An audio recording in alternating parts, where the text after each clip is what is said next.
In today's video, I'm going to teach you how to create a new invoice, add a client, and set it to recur automatically.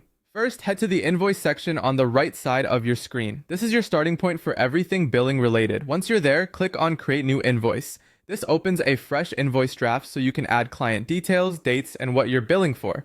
Next, click on Add a Client. If the person or company is already in your contacts, you can simply choose the name from the list.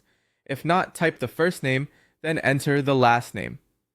Keeping client details accurate helps ensure your invoices are delivered correctly and look professional. Now set your dates. Add the date of issue to record when this invoice is created. Then add a due date to let the client know when payment is expected. A clear due date helps reduce confusion and late payments. Choose a timeline that aligns with your policies, like net 7, net 14, or net 30. It's time to add what you're billing for. Add a line to describe the product or service. You can add as many lines as you need, one for each item or service. Be clear and concise in your descriptions so clients understand exactly what they're paying for. If your platform supports it, include quantities and rates to make calculations transparent.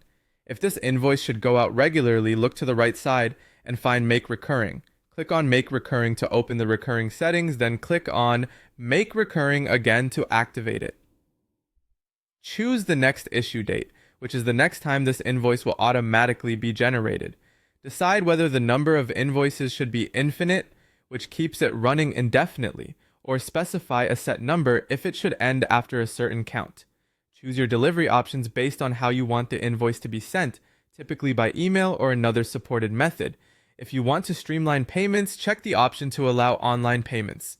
Enabling this can speed up payment times and give clients a convenient way to pay with a card or other supported methods.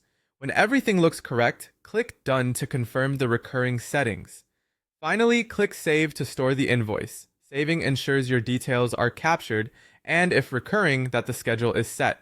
Before you move on, give everything a quick review: client information, dates, line items, and totals, so your invoice is complete and ready to go.